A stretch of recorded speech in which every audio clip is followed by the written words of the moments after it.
Hey there. Hey, kiddo. I thought I was not going to make it, but unfortunately, as it turned out for you, I'm here. You feeling better? Yeah. Good.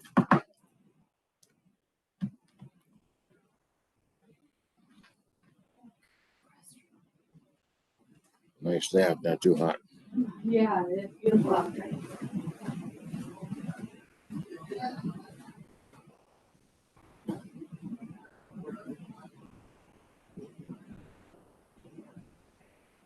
Hey, Roland. This is Clay Yes. Goodman from Buckeye.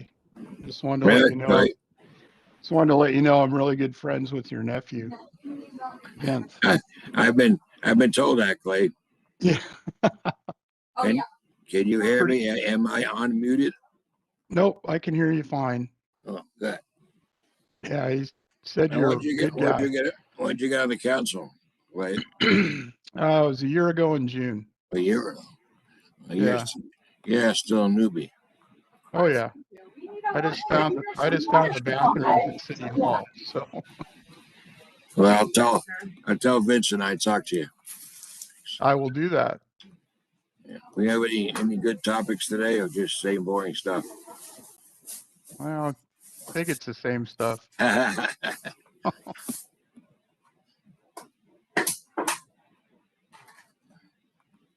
What made you run for council? Actually, I got appointed. Oh, okay. Filling out a term. So you made it the easy way, huh? Yeah, I think I'm going to run next year, but yeah, it's a lot of fun so far. It makes your life exciting, that's for sure. Oh yeah, without a doubt. Yeah. But it's all good. So what do you do in your real life? Actually, I work for APS. That's how I know Vince. Oh, that's right. He told me, so I got to meet you. Yeah. Yeah. Yeah, he's got his hands, so he's just got another kid. That makes number two. I don't think he was ready for number one. I don't think so either. Well, he will. He will get ready, right? Yeah, he's a good guy. I like working with him. Yeah, he's a good guy. He's a good young kid. I think it was. I think he spent 8 years in the Marines, something like that. Yeah, that we have in common. So. Oh, you've been in the Marines? Yeah, long before him, but yeah. That's when they were real Marines, right? Yep. No. Hey, my dad was in the real Marine Corps.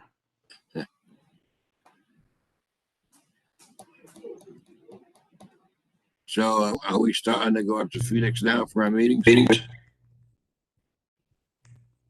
I think we can. I'm just calling in from home. I got you're home. bookended today.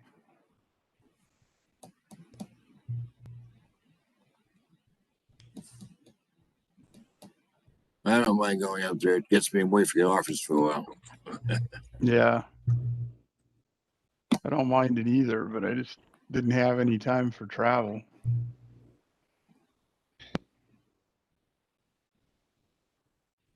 Hi, Lauren. Anybody else aboard? Let's see, participants. Hey, Roland, how are you? Pretty good. How you doing? Pretty good, thank you. I was gonna say, Clay, I'm kind of zoomed out, but on days like today for me, where I'm back to back to back, it's kind of, it saves a lot of running around from like a chicken with your head cut off. Oh, for sure. Yeah, because like you, I got quite a haul. So. Yeah, I'm pretty back to back all day today, and it's, saves me from racing around. So yeah, I'll be glad when we can have some of these meetings in person again, though. I agree. Ditto that.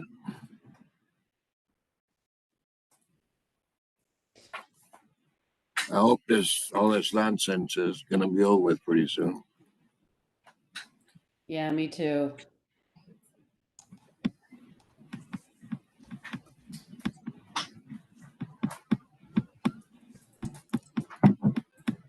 could ask which nonsense you're talking about, but I won't.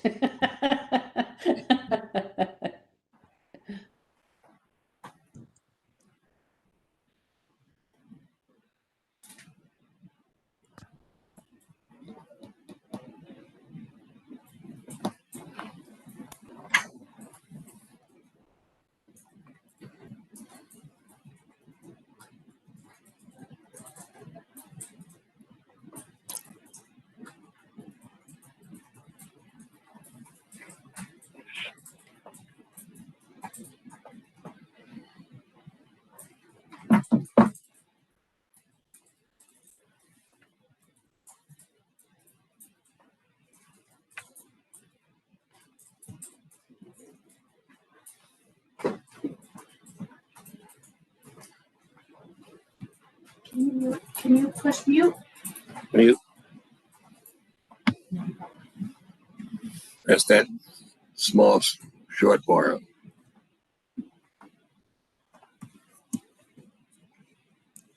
Good.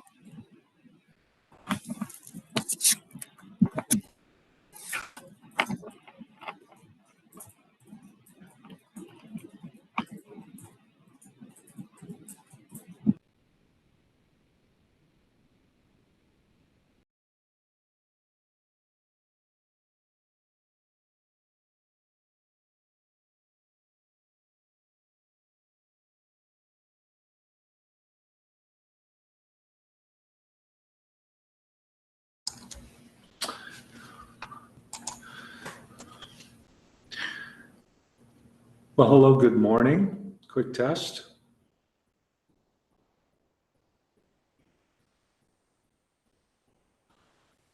Good afternoon, good morning. We'll wait maybe 30 seconds. Sure, and I just wanted to kind of pre-warn you, I have to leave at about 11:45, just Okay. because of a very tight schedule today, but make you aware of that. I know most of the action items are early, so thank you. Perfect. Thank you, Mayor.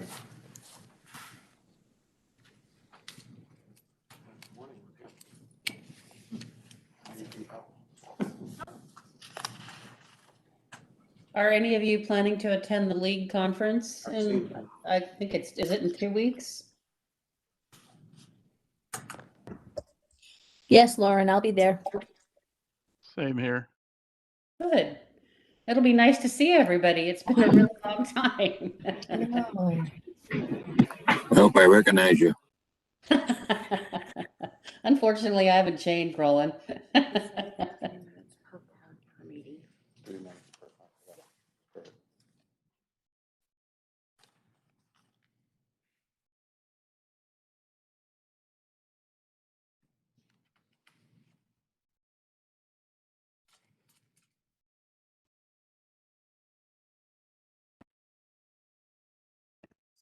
Hey, Lauren, are you staying there or are you driving back and forth? Oh, no, I'm staying. I'm paying for it out of my own pocket, but it's a really great rate for the Biltmore. And the one time I didn't stay was at the Princess, and I regretted it. It's just that you can't really participate in everything. And the biggest thing for me was you can't find any quiet place to make phone calls if you don't have a room. So, yeah, Hey, I'm Same, folks. either Tuesday, Wednesday, and Thursday night. same here. I'm staying too, and I paid for it myself. Yeah, awesome. Good. Then we'll definitely get to spend some time together. I'm looking forward to Definitely. it. Yeah, Why don't that's we why I get was asking. started? Awesome. Hi, everyone joining us on the call, and we have a couple members here in the office. Why don't we convene this August joint board meeting? Pat, could you do a roll call? Yeah. Okay, good morning, everyone.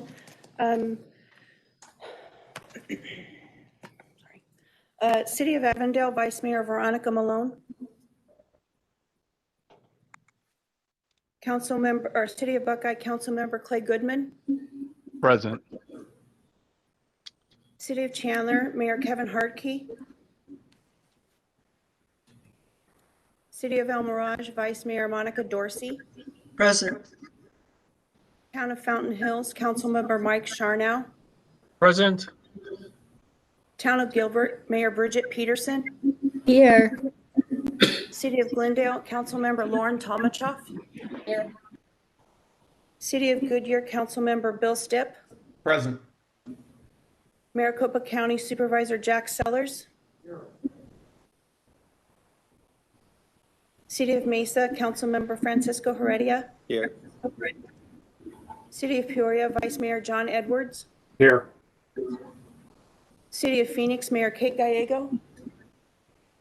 Here. Town of Queen Creek, Councilmember Jeff Brown. I'm here. City of Scottsdale, Mayor David Ortega. Present. City of Surprise, Councilmember Roland Winters. Here. City of Tempe, Councilmember Robin Arredondo Savage. I'm here, ma'am. Thank you, ma'am. City of Tolleson, Councilmember Adolfo Gomez. Town of Wickenburg, Mayor Rui Pereira. Present. Town of Youngtown, Mayor Michael Lavault. Yes, Pat, I'm here. Chair, we're ready to proceed. Perfect, thank you. And just housekeeping items, if a committee member would like to ask a question or make a comment during the meeting, please type your comment in the box and it will be read out loud and answered. Also, if all meeting attendees can please mute your computer, your microphone computer, that'd be great. Why don't we start with the Pledge of Allegiance? So stand up. I pledge allegiance to the flag To the flag of the United of the United States, States of America, and to to the republic for which for it which it stands, stands, one nation, one nation, God, under God, indivisible, indivisible, liberty with and liberty justice for all. and justice for all.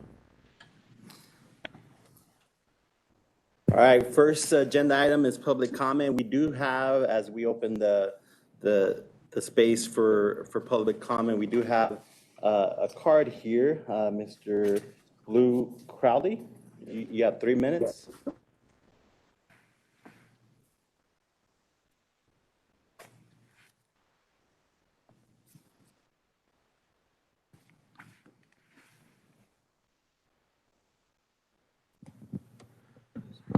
Alrighty. William Charles Blue Crowley III, resident of Maricopa County, Phoenix in particular at the moment. The reason that y'all exist is because of our poor air quality. That one of the ways that we want to address it was through mass transit. And I see that your report card is the air quality announcements.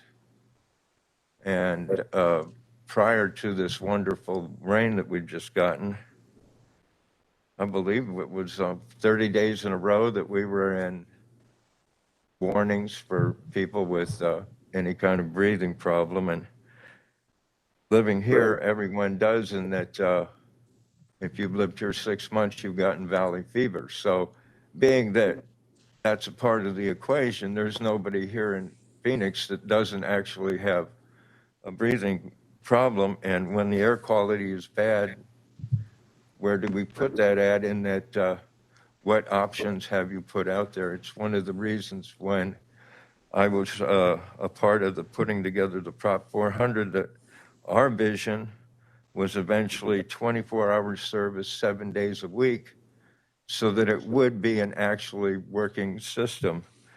But, and we'll be addressing it on your next meeting of just the changes that you're doing. That, as in Greg Stanton's once saying to me that when it came to transportation, I was his hero because I could see what needed to be done. And what I see you doing, as in with Waymo, and that I still don't understand what that whole system, what it was, what we're doing with it. When it first went through with an emergency meeting that the public wasn't able to be at, when we did ask, what is it that you're doing? It was stated that we're going to be using the driverless to get employees into the system. And then when I looked at what they were, the area that they were dealing with, It didn't even get to the rail. And if you're an employee out in Chandler coming here, if you use the bus, you need to leave how many hours early? So with what has happened with that, with what is going on right now with air quality, you need to be expanding, not cutting back. You need to be looking with foresight that the system needs to actually work for everyone all the time. And that means 24 hours and 7 days a week. And that's something that you should be pushing for in the Prop 500. Thank you. Thank you, Blue. Moving on to the second agenda item, Chief Executive Officer's Report. Mr. Scott Smith, before you start, I know you sent out an announcement stating your retirement here. So as we know, until it's Facebook official, it's not official. So Mr. Scott Smith. Well, actually, it was official when it hit both Facebook and LinkedIn. And LinkedIn, okay, perfect. Well, I just want to say thank you for all your service. I'm sure we still have quite a bit of months left here, but as you sent out that announcement, just want to congratulate on your years of service and all the hard work and dedication you put not only to my town of Mesa as the former mayor, but Valley Metro these past several years. So appreciate your due diligence and your work here in the community. Thank you, Mr. Chair. That's very kind of you. I still got a while for you to kick me around. So, but thank you. We're gonna be working hard till the very end because we still have a lot to do. And part of that was brought up as part of my CEO report. We've got a couple months to report on since we didn't have a CEO report in the last special meeting. We were privileged and honored to have a visit by U.S. Transportation Secretary Pete Buttigieg on Thursday, July 15th, and we knew it was going to start out well because that was right after we hit several days of like 115 degrees, and it actually cooled down to somewhat bearable temperature. But working with primarily with U.S. Representative Ruben Gallego, whose office worked, and the DOT office, had a great visit. Mayors Kate Gallego, John Giles, and Corey Woods were all involved as Mr. Chair.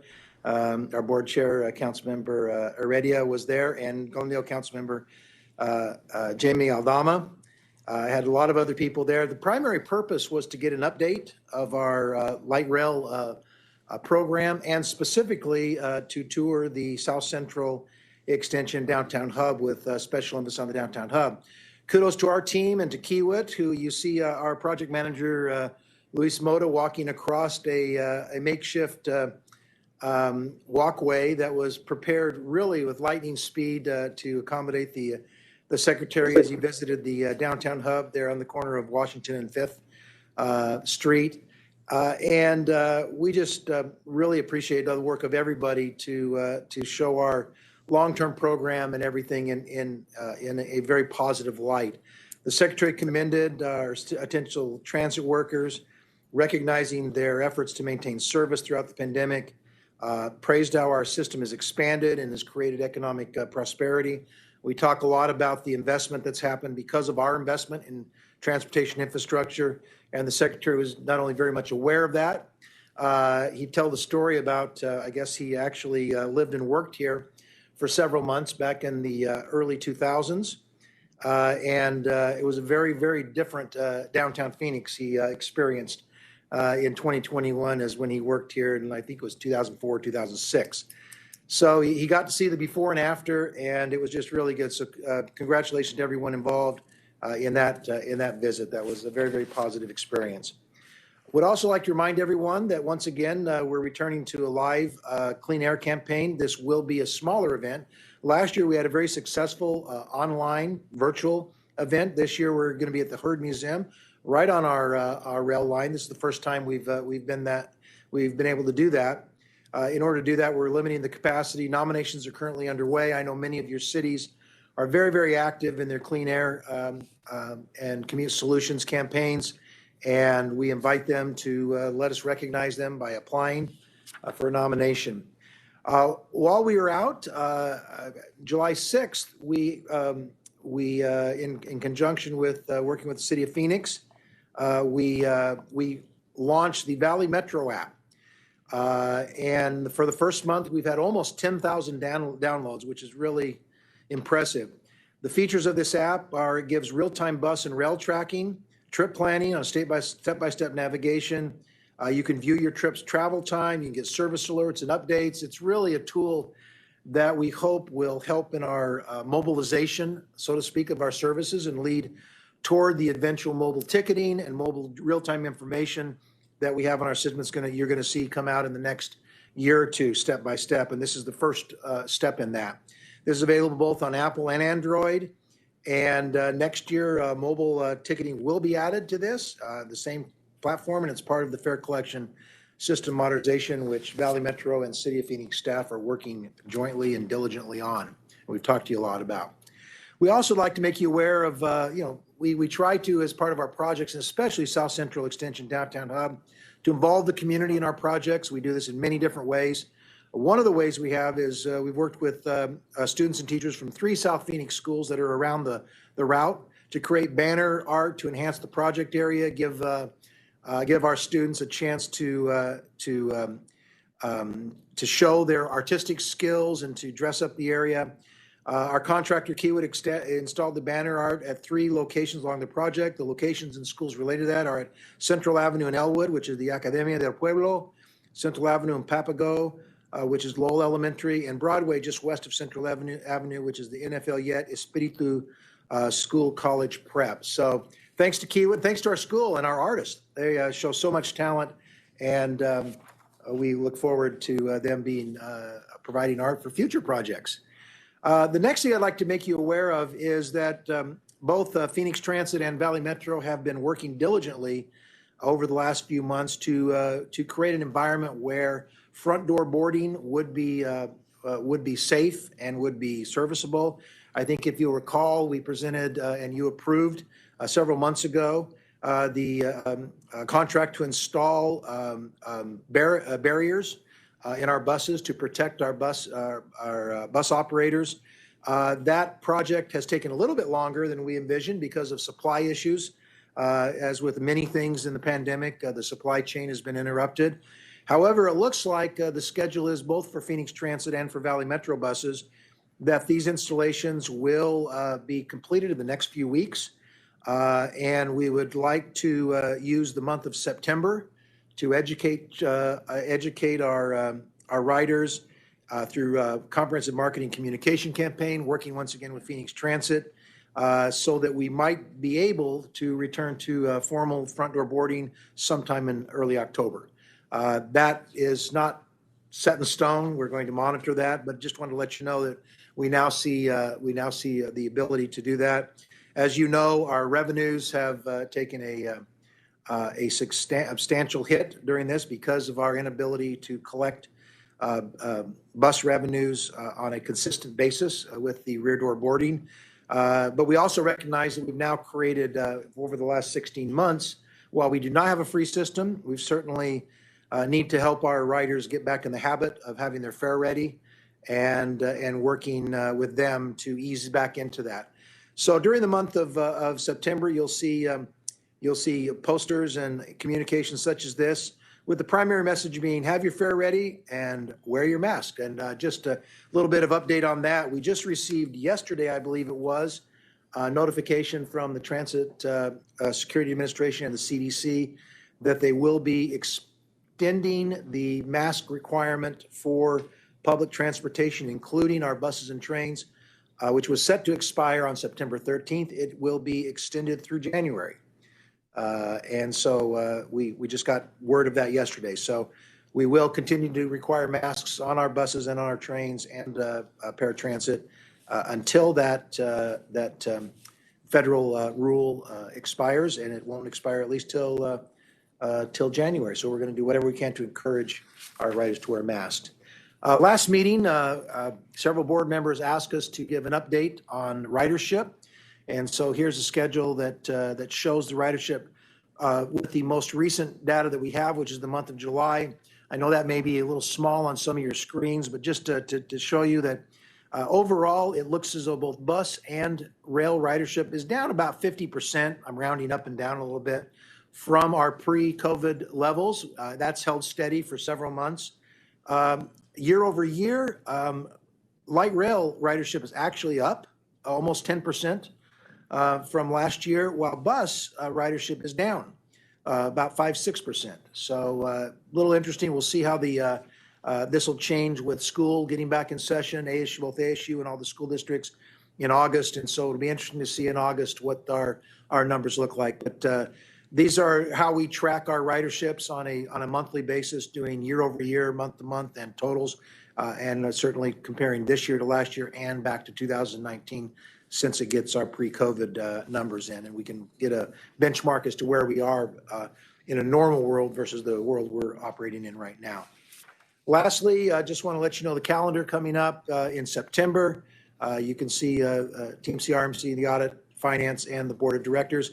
I'm assuming right now, Mr. Chair, that the September meeting, we were planning it for being a hybrid once again, monitoring the situation, but as we'll let you know if that changes. But we will both be open and have a WebEx available. And Mr. Chair, that's my report. Perfect. Well, thank you. Any questions or comments?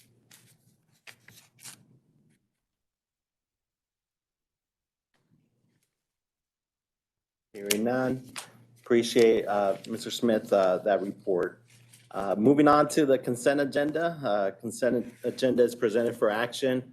Any committee member have any questions or any items that you would like to be pulled for a separate discussion?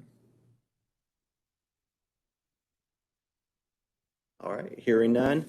Request a motion and a second to approve the consent agenda from our members. Mayor Ortega, move to approve. Second. Second. Seconds, Lauren. Perfect. All in favor say aye. Aye. Aye. Aye. Aye. For any nays? Ayes have it. Thank you. Moving on to our regular agenda, item number 4, the Draft Valley Metro 2022 Strategic Plan. And Mr. Smith, I'll pass Thank it you, over. Mr. Chair. Those of you may remember that prior to March of last year, under the direction of our Chief Administrative Officer, Jim Hilliard, we were working diligently toward updating our 5-year strategic plan, which actually the last one expired in fiscal year 2020, so it was very timely. And then, of course, the pandemic sort of threw everything up in the air and put that on hold. In recent weeks and months, a few of you have asked about the status of that plan and how we might maybe bring it back. So we decided to bring it and put it on the agenda simply to reintroduce you to this. We're not looking for anything specific, but this has been agendized that allows you all options for discussion, questions. If you'd like to maybe schedule it for further formal discussion or take any action, we have set it up that way. And also, as Jim will explain to you, we have done one thing, and that is, once again, as part of my evaluation, I did present a 1-year CEO strategic plan, which Jim will explain. We have tried to include in certainly our short-term strategic plan. But I'll turn it over to Jim, and he can open it for discussion or give you an update as to where we are. But I just want to reemphasize that this was simply to put this back on the schedule so we could keep working through it. And we are open to your direction and guidance as to how you might want to go forward with this strategic plan. So I'll turn it over to Jim. Thank you, Scott. Mr. Chairman, members, as Scott said, again, we're simply seeking the board's feedback on the draft goals and measures for an FY22 strategic plan only. I think we would anticipate one of 3 outcomes or guidance from a discussion like this. One would be giving us feedback on how we could change those draft goals and proposed measures to better meet your expectations, or should those goals and measures be generally in line with your expectations, then we would begin working on next steps of sort of turning this conceptual document into a more traditional narrative plan that articulated the goals to the public and detailed the measures. So for example, what would be the source of the data? How often would we be bringing it back to you? What's our current baseline performance, et cetera. But then finally, as Scott sort of alluded to, given that we've just begun a CEO search and will soon be engaging in a transition, we could also defer further work on this plan pending that exercise. So we're open to your direction in any of those areas. With that, let me provide a little bit of context for how the document before you was developed. As Scott noted, in 2015, Valley Metro engaged a consultancy to work on a 5-year strategic plan. We began a refresh in 2019. That was then set aside to focus on pandemic response and mitigation. Part of that initial work on a strategic plan included meetings with, I think it was 10 different jurisdictions that took us up on the opportunity to visit one-on-one on what your priorities and what you'd like to see in a Valley Metro strategic plan. We also brought the draft goals back to the board in the February of 2020 board meeting and got some feedback on how the goals could be changed. And so I'll share with you today the draft as it currently stands and some of the considerations that we came to in its development. And so at this point, I'll turn to the table-like document in your packet. So there were really 2 areas of focus. First was an update of the goals. The goals of the 2016 to 2020 strategic plan were increase customer focus, advance performance operations, grow ridership, focus on economic development, and advance the value of transit. We thought there were a lot of good concepts in there, especially the focus on riders and the performance of our systems. We did think there were a few things that were missing. One was that it didn't recognize the importance of fiscal responsibility in our relationship with you, the member cities. And so you'll see we added our third goal from the right, we added was maximize efficiency and member city engagement and recognition of that important relationship. The second thing that we thought it didn't speak clearly enough to, especially as we go into the Prop 400, was the importance of future planning and planning for the future of transit in the Valley. And so we added the 4th goal that you see in the table, enhance lives through regional mobility for the future system, to sort of emphasize the importance of that forward-looking work. Then lastly, we thought that the 2016 to 2020 goals didn't recognize the importance that organizational development plays in Valley Metro's ability to meet its objectives and to serve the region. And as a result, we added the 5th goal that you see, organizational excellence, sort of focused on Valley Metro building its capacity to serve the region better. So those were the 5 goals that were developed. One of the key pieces of feedback we received at the February of 2020 meeting was to come up with a more robust set of performance measures to mark progress toward those goals. The 2016 to 2020's plan performance measures were very limited. They were only boardings per revenue mile, boardings per revenue hour, fare box recovery, and on-time performance. Now, those are super important metrics for us operationally, but they certainly don't speak to the breadth of the goals and the breadth of the objectives that we have before us. And so you'll see in the bottom section of that table, work that we did to identify a more robust set of performance measures illustrating those goals. One of the things that became apparent as we worked through the measures that we thought were needed was that there were a number of measures that were critical context for understanding the status of transit in the Valley, but that had significant elements that were outside Valley Metro's control. So for example, you'll see in the second column over toward the bottom, employment, population, and education within a half mile of transit. I think we all recognize understanding our coverage and the access to transit is critically important. However, while Valley Metro facilitates service planning, the service planning decisions are ultimately made by the cities because the vast majority of fixed route service is funded by the cities. So it has to align with your budgets, to be sustainable and realistic. So we created 2 categories of measures. You'll see under every single goal a column that says Valley Metro performance. We intend those to reflect performance measures that Valley Metro will set goals for and hold itself accountable to. Under current system and future system, we added a second column labeled regional indicators, and those were intended to provide that important context for things like coverage and ridership that are important for us in understanding and planning for the future of our system, but that aren't things that Valley Metro controls entirely and can therefore autonomously set goals for. The third thing that you see in the document before you is on the sort of the next page of the table, and that is, as Scott mentioned, illustrating how the CEO's FY 2022 work plan would sort of align with the 5 goals presented here. And so, as I mentioned a minute ago, if your guidance to us was to continue to work on these goals and these measures, then one of the things that we'd be doing in FY 2022 is developing the detailed work plans associated with the items in the CEO's work plan, and then establishing targets for the performance measures that are associated with those. So here's the plan, and here's how we intend that to move the needle on the performance measure that it relates to. And so we would begin doing that more detailed work and turning this, which is intended to share with you concepts for your feedback, into a more traditional narrative document. And so with that, I'd be delighted to answer any questions and would much appreciate your feedback on what our next step should be. Perfect. Any other members have any questions or comments on this presentation? Mr. Chair, it's Lauren from Glendale. Go ahead, Lauren. Thank you very much. I feel, I mean, I'm glad to see that this is still moving along and moving forward.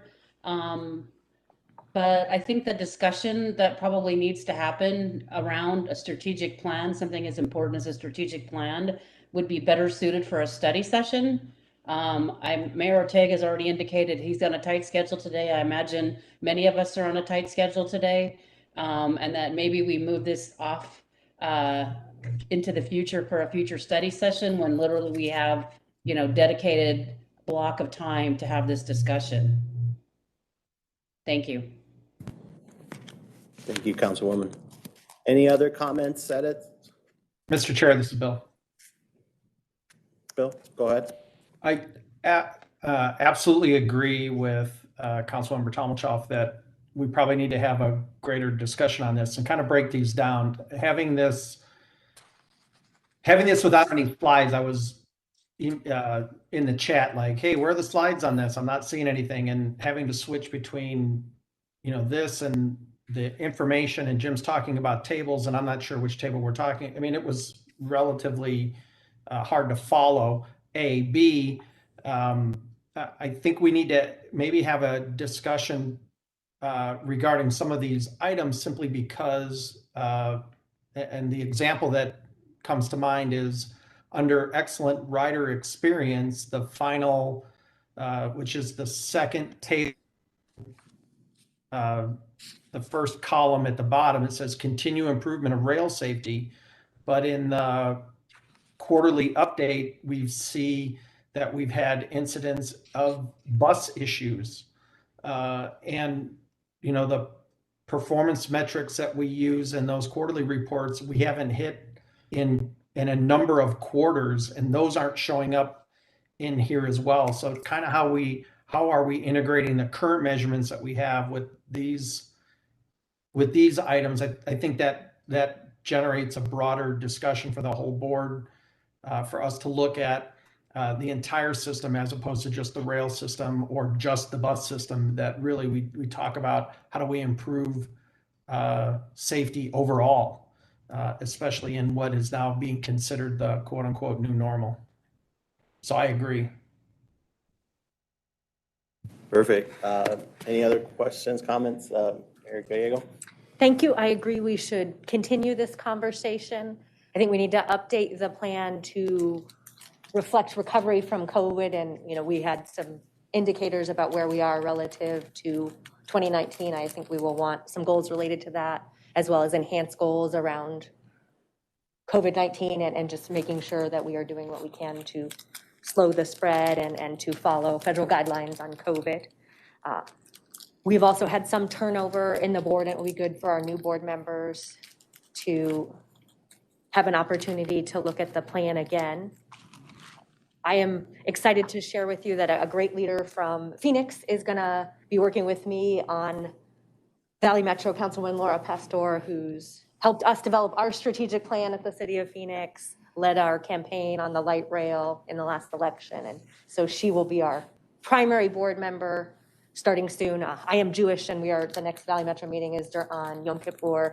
So very difficult for me. And so we'll making a transition then, but I will have the opportunity to be her backup and still be at some meeting. So very excited about her opportunity. And she's worked on our strategic plan for transportation at the city level. So we would also love to see metrics related to alignment with city strategic plans. And I think generally I would love to take this plan and focus more on Valley Metro indicators and less on regional indicators. I don't know that this board has the ability on some things like education within a half miles of transit, that we are the primary decision makers on those issues. So really focus on what we can influence. It is great to monitor those, but maybe for strategic plan, I think areas of more direct control make a lot of sense. So look forward to still having the city of Phoenix play an important role in providing support to this strategic planning exercise. Perfect. Thank you, Mayor Cagle. Chair, Councilmember Clay Goodman, Vice Mayor John Edwards, and Councilmember Stipp all agree with what's being discussed and agree with the study session. Perfect. Alrighty, and just welcome Councilwoman Laura Pastor to the table here. So thank you, Councilwoman. And so I think we can move this to a study session, Jim, for further discussion. I agree. I think there's more details and conversation that we can have on these items. So we'll move it to a study session and let you all know when that study session occurs. Yeah, and if we could, Mr. Chair, as we said, we haven't really talked about this in, golly, seems weird. Jim said February, 18 months. So this was to put it back on the table. I know Jim was taking copious notes from what you said. As you look at the table that Jim referred to that was sent in your package, if you have further ideas, suggestions, questions as it relates to this as we move forward for discussion, I would strongly recommend that you send those either through your InterGov or transit staff to Jim, or send it directly to Jim, so he can incorporate that in the discussion as we move forward on the study session. We'll look for a study session in the next couple months. Perfect. Thank you, Scott. Yeah, if you have any particular questions or comments on specific items that you would like to include, please, the sooner the better. So thank you. Moving on to agenda number 5, Chief Executive Officer Recruitment, scope of work approval. Before we go into this, I just want to thank the members of the Ad Hoc Recruitment Committee for taking the time to provide comments and feedback on the initial scope of work. So appreciate that from all the members. If you were part of the previous discussion, we have 7 members on the ad hoc committee that are helping develop this framework and helping along the way throughout the process. So we also have in attendance staff from Maricopa County. I think Ms. Jan Plank, do we have? Yeah, she's over here. Okay, perfect. And then who's Human Resources Director, and then Maricopa County Purchasing Group, Joy Molina, also from Maricopa County, that is here at Valley Metro. They can answer any questions or provide any feedback to any of the members' comments or edits. So folks have any comments or edits or items that you all have on this topic? Mr. Chair, this is Bill. Bill, go ahead. I just want to thank the staff from Maricopa County, Mike Manow, everybody from Valley Metro that was involved in it, Chairman Sellers for your assistance in getting this to us today. I know it was a heavy lift. The document, the scope of work is a good representation of what we're going to need going forward. And as a member of the ad hoc committee and as a member of this board, I think we've got a good foundation for a plan going forward. As long as we follow the plan and execute it, we should meet our March 1st goal, I should say. So I just wanted to take this minute to thank everybody. Thank you, Bill. Any other comments, questions? Go ahead, Mayor. Thank you so much to Maricopa County and all who have worked on this. I guess I would love to make sure that we get a firm that has hired transit CEOs before, and so the national expertise is important to me. We right now specifically say familiarity with Arizona open meeting laws and requirements. And since the board in the last step had asked that this report to Mike Manal, our general counsel, hopefully he could assist them with that familiarity, and maybe we could just make sure that you do not have to have worked and have deep familiarity with Arizona open meeting laws, but that we clarify we do want someone who has experience hiring transit CEOs. And then I had a clarifying question for a bullet point. Any candidate recruited for the role of CEO should be specific to this recruitment, and any candidate referred to this should be exclusive to this recruitment and not be used for recommendation of other recruitments for a period of 12 months after. I understand it's very common for people in the transit CEO world to perhaps look at multiple jobs at once, and so I was trying to understand what that meant.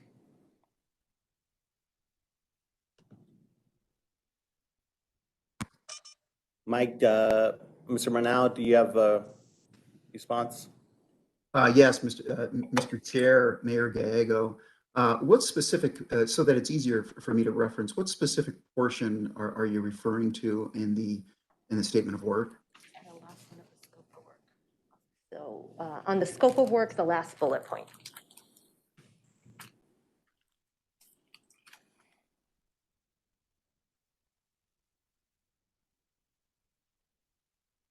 Immediately below it, it says recruitment process and candidate selection, but it's under recruitment planning.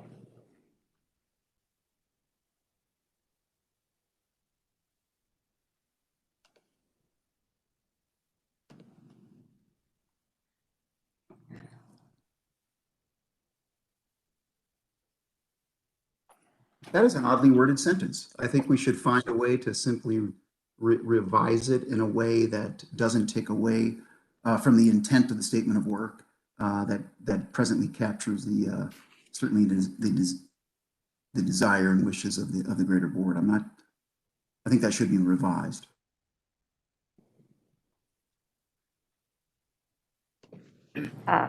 Mayor and Chairman, typically what that type of language means in this type of recruitment is that the firm cannot use this process where you are paying for it to present this candidate elsewhere. And that's how I interpret that.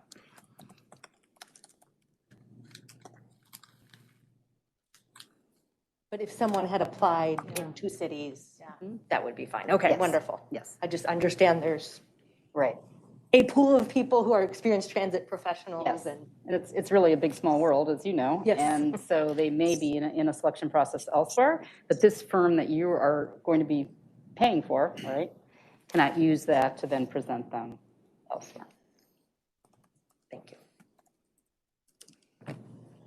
And Mr. Does that Chair, satisfy, Mayor, the statement, or do you still wish to edit that bullet point? So this would be common in a firm that is doing multiple transit recruitments, would be comfortable with that? You know, I'm going to defer to Mike if that language should be deleted. But I do, you know, this is going to be a significant fee that you're going to be paying. And so I would not want the firm to be able to use this search, you know, to present the candidate elsewhere. So I think that's where the protection of the language, but I'll defer to Mike on that. Jan, Jan, this is Mike Manal. Is that language that you would consistently see in an arrangement like that like this for an executive search? It is.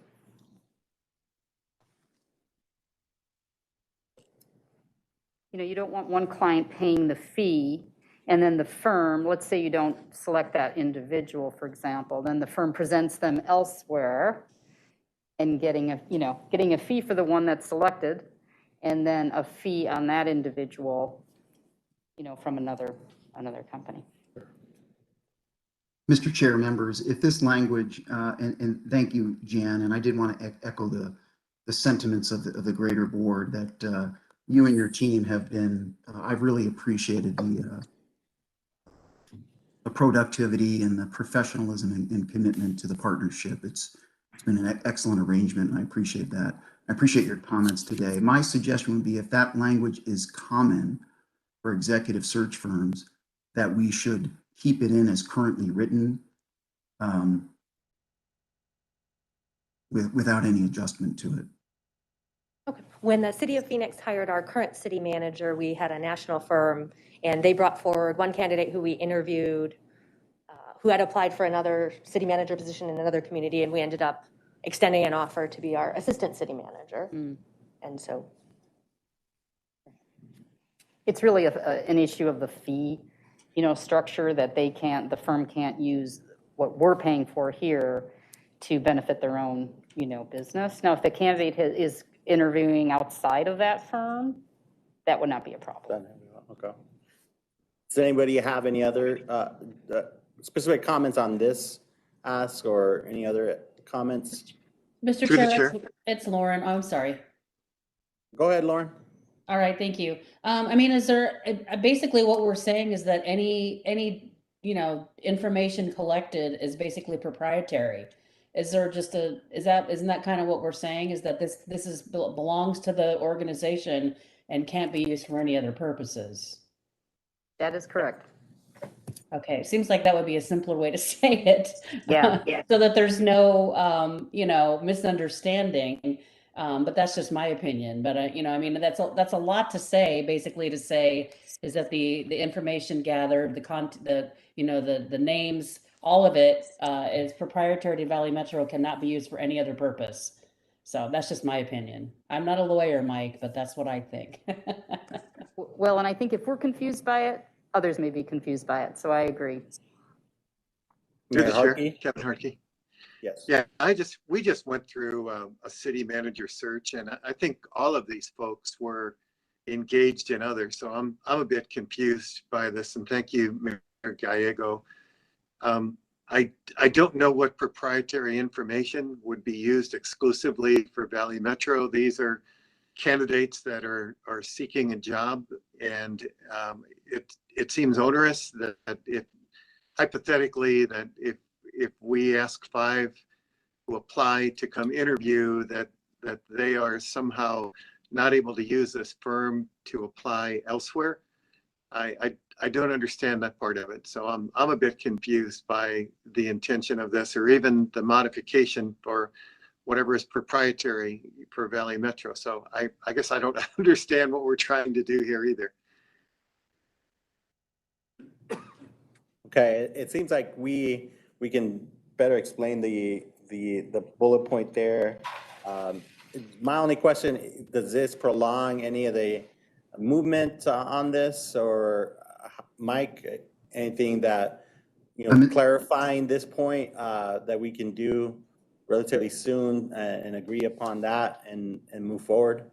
Mr. Chair, thank you for the question. Here are my thoughts on this. And I'm glad this point was brought up. I believe it was added simply in an abundance of caution to protect anything potentially proprietary. But what I'm hearing today is that any potential risk there is so limited that perhaps we could easily and quickly revise those few words. We could remove those words and rewrite it to include, just to simply limit it to prohibiting the use of specific Valley Metro proprietary information. Then I can't imagine any sort of firm, let alone an executive search firm, having a problem with language rewritten like that.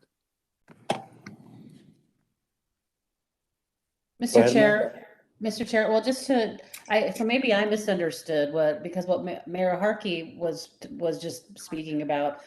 I don't think this would interfere with anybody's ability to be working other recruitments, anybody seeking employment for any other job, but that the idea is to limit that the information this company cannot take any of these recruitments and this information that they get and then use that to place somebody someplace else. That's what we're trying to not allow. Is that right? Mr. Chairman, That would have to be part of a separate recruitment, that they can't say, oh, well, this guy didn't get the job with Valley Metro, but look at this guy. We've got a spot for this guy. And then they can use this person's resume, everything that they've submitted to then try to place this person and collect a fee in some other organization. I think that's what we're trying to prevent, right? Do I understand this? I think so. I think that's but I know Mayor Gallo had a question. I guess I was going to attempt to offer a path forward based on Councilman Tomatop's first comment and a suggestion as well by Councilman Pastor.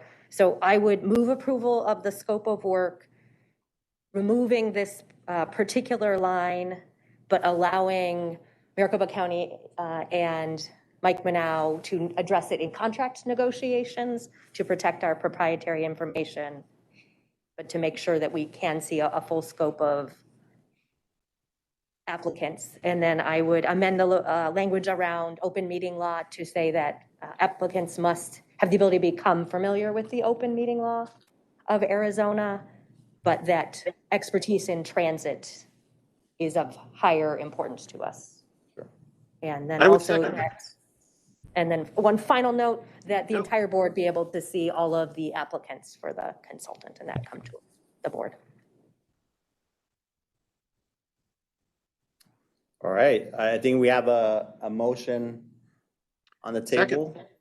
Mayor Harkey, second. All in favor, say aye. Aye. Any nays?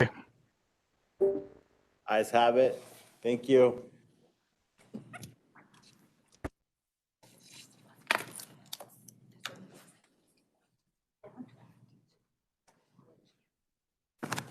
Perfect. Well, moving along with the agenda,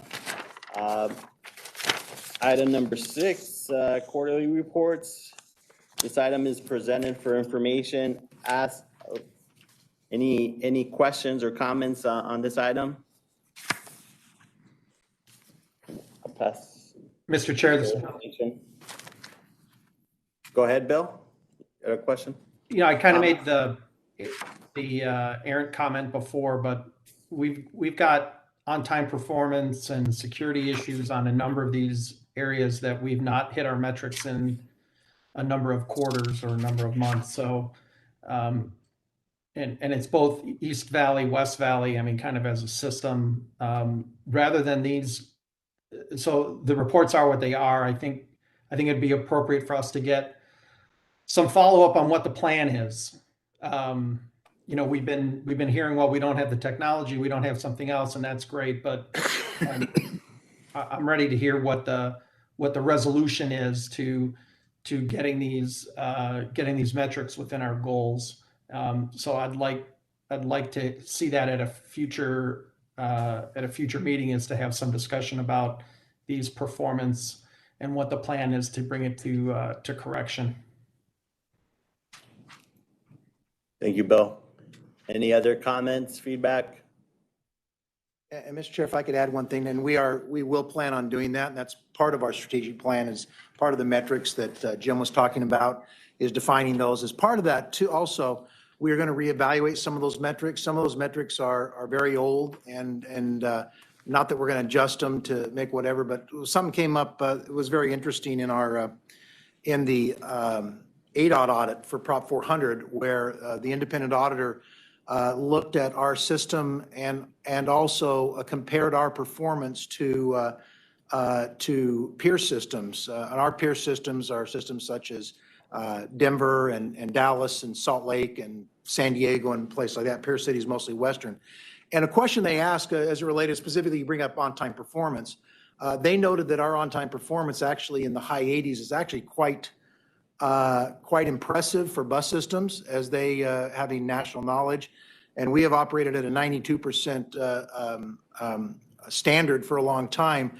And that causes us to think as to whether we need to reevaluate some of our standards. And and understand them better to make sure that we are pointing toward goals that are not only realistic, but that are really now truly industry standards. So we're going to be looking at a lot of these and going back to that audit report and other peer agencies and APTA to find out what, if any, of our standards need to be adjusted so that we have a better, more realistic goal and baseline measurements to do. And that'll be part of Jim's strategic plan and defining what metrics we include in that too. So we will include a robust discussion of both the breadth and the accuracy of the standards that we have to work toward.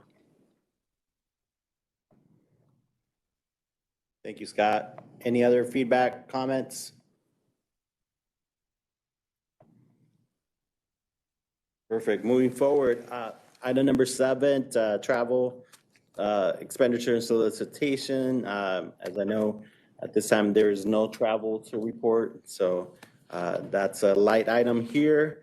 But anyone have any questions or feedback on travel on this item, agenda item? Hearing none. I'm sorry, this is Robin. Tempe? Go ahead, Robin. I just noticed, and Pat, maybe there is no travel or anything like that, but I noticed in the background in the item, and it says non-essential travel. So is there essential travel that is happening, or should we just assume that there's no travel happening when we see that item? And I'm just bringing that up because I know that was something that we've talked about in AFS in the past, and I just want to make sure we're all on the same page. Thank you, Chair. Pat's stepped out, but I don't think there is any type of travel happening right now. No, the only travel we would have now would be travel for equipment. For example, as relates to you, council member, is we have traveled and we are going to be traveling in the next week or two to Brookville, Pennsylvania, related to the streetcars. That would be the only kind of travel that we have that I'm aware of, at least right now. That could pick up in the fall as other events and other needs start happening. But as of right now, the only kind of travel that we have are those that are related to equipment, specifically the streetcar. That's basically all the travel we have going on right now. Correct, Yeah, Ray? I completely understand that and realize there is essential travel, as I know that they've been tagged 3 different categories of travel. I just thought that we need to be consistent and transparent within that background material of the item of travel. So if there is any travel, we should say what that essential travel is, and then that there was no non-essential travel. Just my 2 cents to just make sure that we are all on the same page and being transparent. Thank you. Perfect. Do you have something, Mr. Hiller? Mr. Chairman, just to clarify, the report does capture all travel, essential and non-essential. There simply hasn't been any since this reporting period. As Scott notes, there will be essential travel coming up. It simply didn't happen to be captured in this reporting period. And that will be reported in the next report? It will, Mr. Chairman, yes. Okay, perfect. All right. Item number 8, future agenda items, request an update on current events. Have any future agenda items that you all want to discuss? I think we have discussed a study session around the strategic plan. I know Mr. Stipp mentioned various other items also maybe to discuss. And anyone else have any information or feedback? Hearing none. Next meeting is Thursday, September 16th, 11:15. Request, do we request a motion to? No, we just go forward, all right. This is my first full meeting, so I appreciate your all patience here, so appreciate it. Moving along with our next meeting, Raleigh Metro RPTA. Again, welcome. And first item is public comment. We do have a card here. Again, Mr. Blue Crowley, you have 3 minutes.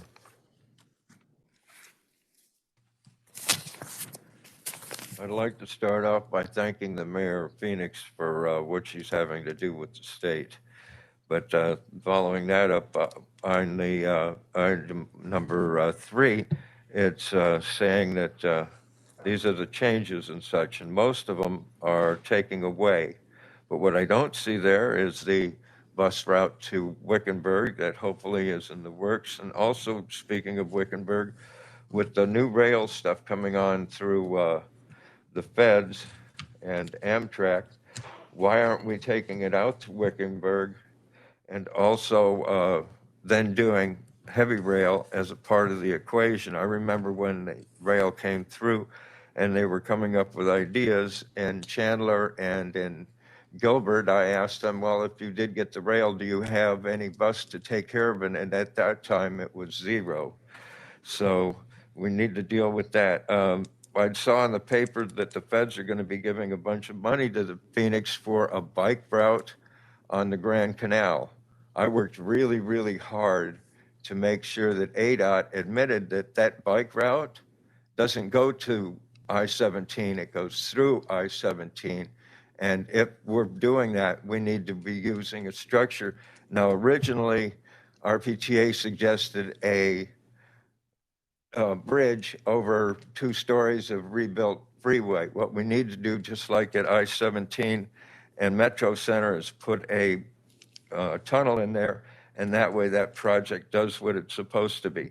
As to the Waymo in number 4, when you guys had the study session with them and you asked them for their facts, figures, and numbers, do you remember what they gave you?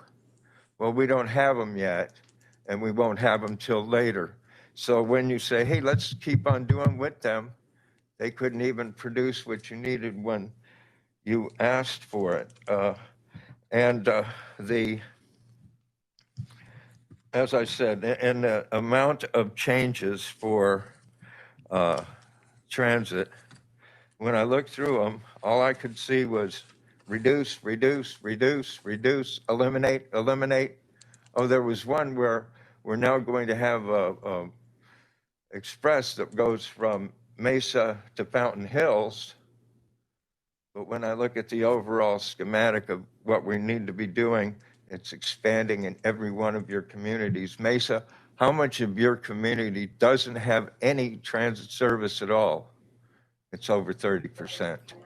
And that's been that way for how long? And it's not the way it needs to be. And I'm trying to get this as succinct as possible because my partner in crime, Kay Collick, passed in November. So I know I'm being watched and I'm trying to do it right. So let's get what needs to be done out there, start working against the air quality that you're not doing, and get this done right. Thank you. Thank you, Blue. Moving on to the consent agenda, it's presented for action. Anyone have any questions or comments on any of the consent agenda items? Hearing none, request a motion and a second on the consent agenda. Move approval of the consent agenda. Thank you, Lauren. Second, this is Bridget. Thank you, Mayor. All in favor say aye. Aye. Aye. Any nays? Ayes have it. Item number 3, October transit service changes. I'll pass it over to Mr. Scotsman. Thank you, Mr. Chair. Mr. Chair, if we're ready to give a presentation, however, these changes have been discussed through the service planning, working through your staff and everything. And if you'd like, we can just answer questions. We have Joe Gregory here to answer questions. Joe, you want to get up and just give a brief summary, I guess, as to, you go ahead and stand at the podium and give a brief summary as to what these are. These are, as contrary to before, where we presented potential changes before we went out to public outreach. We have completed the public outreach, and these are changes which are being recommended, working with your city staff members, to actually become effective in October. So I'll turn over to Joe.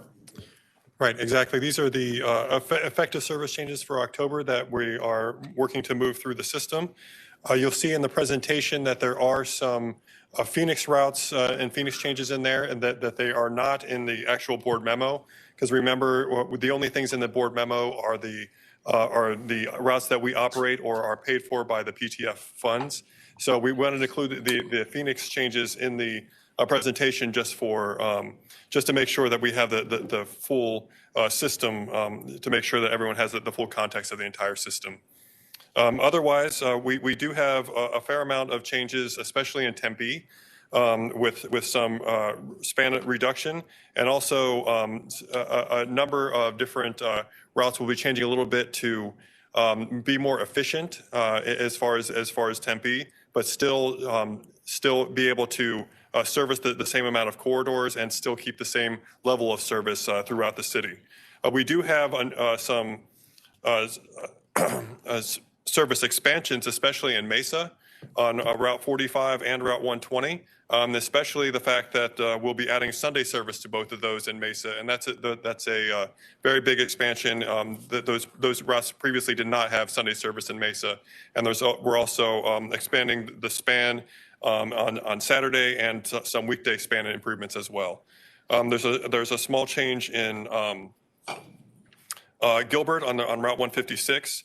And as Blue had suggested, we do have some new service changes for Fountain Hills.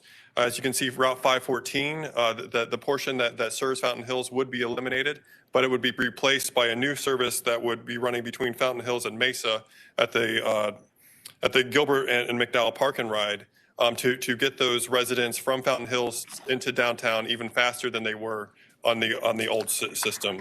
And it also saves some money with a little bit more efficient service.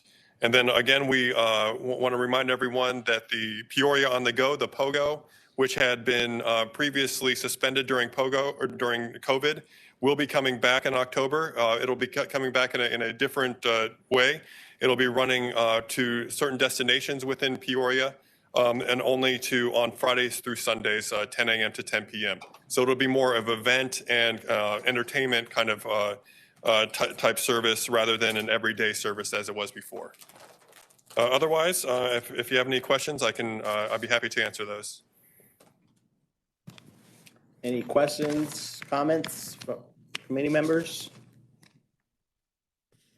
Chair Heredia, I have a quick comment. This is Go ahead, Robin. Well, and of course, only because you mentioned Tempe and a lot of our service cuts, as many of you know, it's been a really rough year for us, just trying to right the ship in order to make sure that our transit fund is solvent.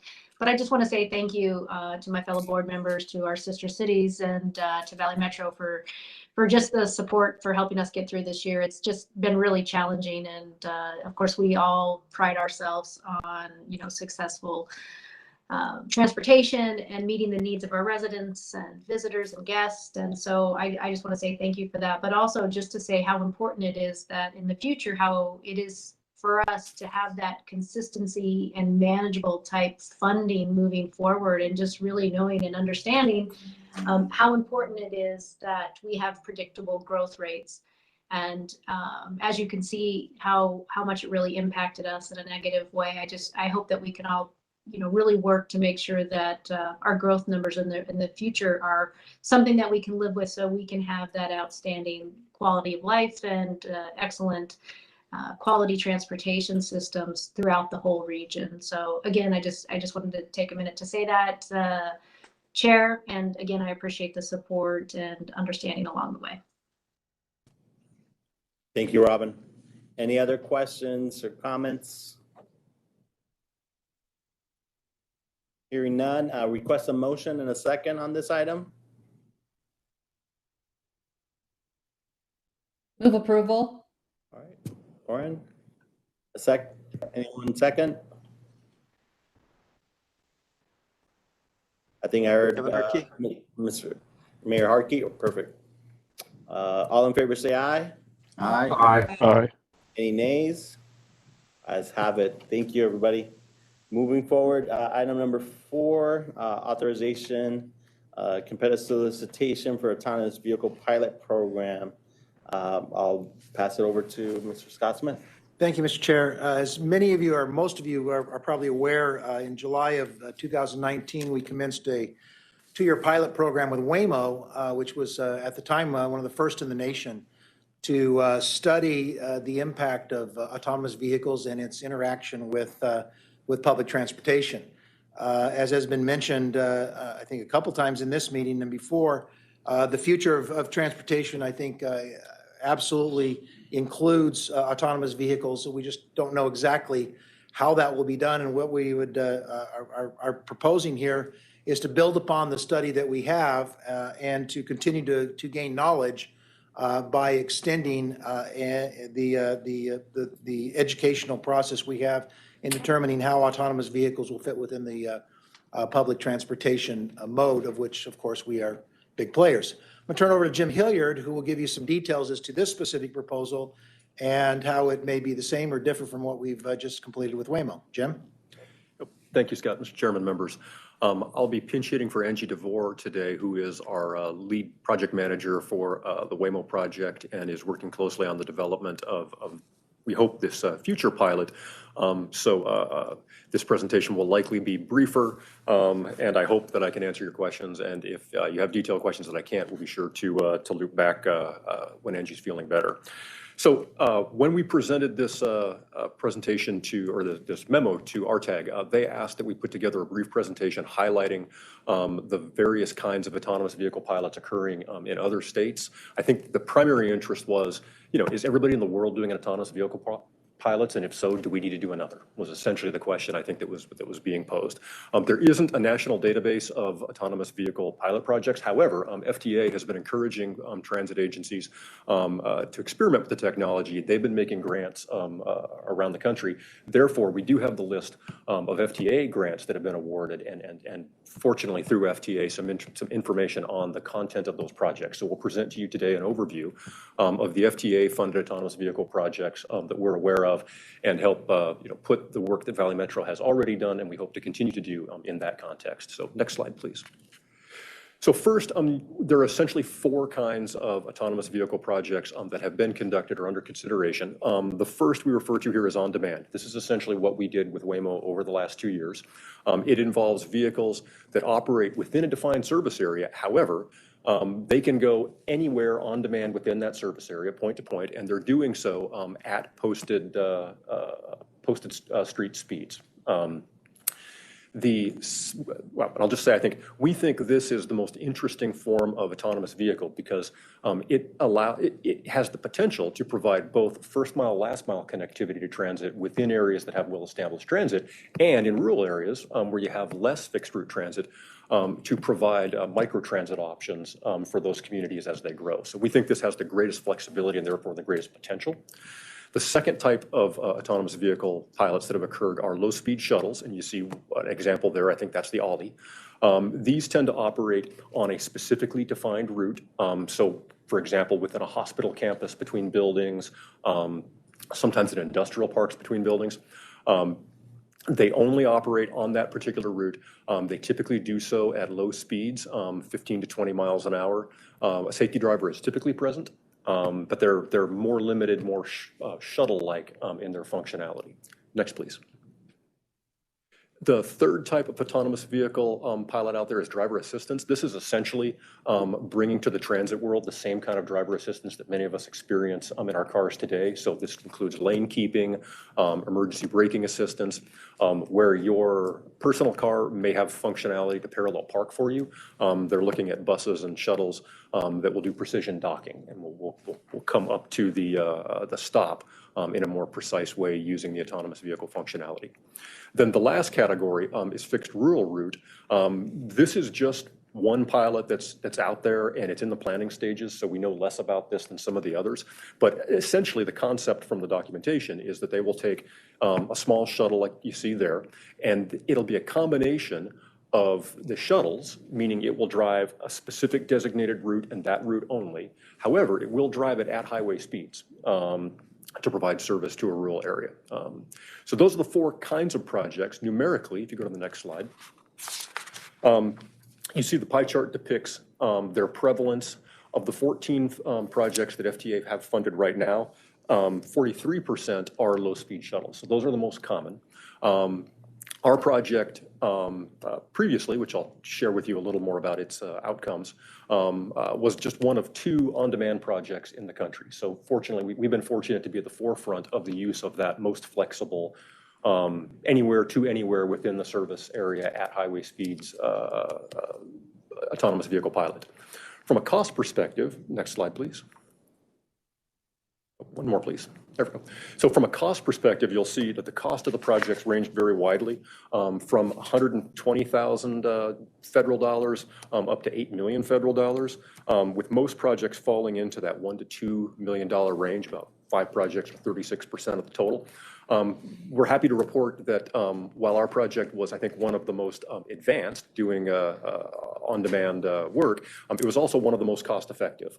So we're in that 250,000, I'm sorry, 120 to 250 range. Our original contract approval for the autonomous vehicle pilot project was $200,000 over the period.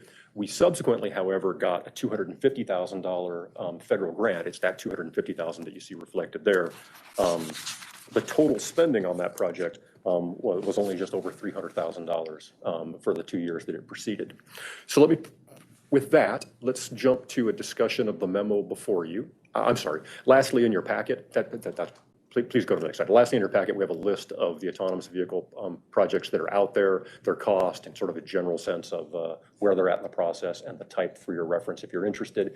I know Angie can speak more to any and all of these if more information would be helpful. We thought this context would give you a sense of how the work that Valley Metro has already done sort of fits into the larger national picture in the use of autonomous vehicles, and what we would hope, how we hope to continue to understand that most flexible of modes better. So with that, the memo that's before you today seeks to issue an RFP for a second autonomous vehicle project. The first pilot that we did was under a pilot project. It wasn't competitively procured. There was at that time just one autonomous vehicle provider working in the metro area, and that was Waymo. We now want to compete that to see if there are other autonomous vehicle providers that we could work with who are serving other service areas. As I mentioned, the total cost of that project was about $230,000 federal, only about $74,000 of the $200,000 authorized in Valley Metro regional money were used. And that's because we had the federal grant to fall back on. It proceeded for 2 years. It focused on ride choice users in Waymo's Southeast Valley service area. They took over 1,100 ride choice riders, and we got a ton of good data about the way that people experienced the use of autonomous vehicles. The project itself ended on June 30th, and we've submitted the final report to FTA. FTA has asked us not to share the details of the findings until they publish the report. They say they expect to publish it any day now. The minute they do, we'll share with the board a link to the report. If there's interest, we'd be delighted to come back and make a more detailed presentation to the board. I can tell you at a high level, there were 6 major takeaways. The first was that participants felt safe. In fact, they even felt safe riding in the autonomous vehicles when there wasn't a safety operator in the cabin with them. 70–80% said they felt they would feel safe without a safety driver along for the ride. Participants found the services more convenient than ride choice. In fact, so much more convenient that some of them reported taking trips they might not have otherwise have taken just for the novelty of being in an autonomous vehicle. Participants embraced autonomous vehicles as a mobility option, and they were hoping that we would continue to offer it as a mode option for transit users. So I think the basic takeaway was ride choice riders were very enthusiastic about the use of autonomous vehicles, and they appear to be well accepted as part of the transit mix should we find that it meets our needs strategically. Perfect. Thank you, Jim. Any questions, comments, Supervisor? Yeah, just a comment. Autonomous vehicles is going to play such a critical role in the future of transit that I want us to do everything we can to secure any kind of activity in these pilots and tests that we possibly can arrange. I think everyone knows that we're currently recognized as the autonomous vehicle capital in the United States, and we need to be taking advantage of that. Thank you very much, sir. If I could add to that just briefly before answering any other questions. So we also heard that feedback at the TMC RMC meeting. Specifically, Goodyear expressed a real interest in having any future pilots incorporate the West Valley and Goodyear. And so our intent with this pilot, or with this RFP, is to put out a call for any vendor who would like to participate in an autonomous vehicle pilot, and for them to tell us what regions of the valley would you be interested in serving. So we're seeking permission to do a single pilot over a 5-year period at a cost of $50,000 a year. However, to Supervisor Seller's point, we know this is a fast-moving and important area of technology. And so one of the things that we'd like to explore in coordination with the City of Phoenix is making this RFP federally compliant. So should another federal grant come along, we could use those federal dollars, and approaching it the same way the state approaches cooperative contracts. So currently the state will put out a cooperative contract and any public entity can use that contract to purchase services. So we'd like to explore whether it's possible to put forth a cooperative contract that if another city would like to partner on an autonomous vehicle project next year, the year after that, that contract would be available for use. If it was going to involve any Valley Metro funds, then we would obviously have to come back to the board for additional permission for that. But it would give us the flexibility to continue to engage with different cities in different parts of the valley to see how autonomous vehicles, can fit into the transit mix for us in our region. Perfect. Councilmember Stipp has some comments he'd like to make. Perfect.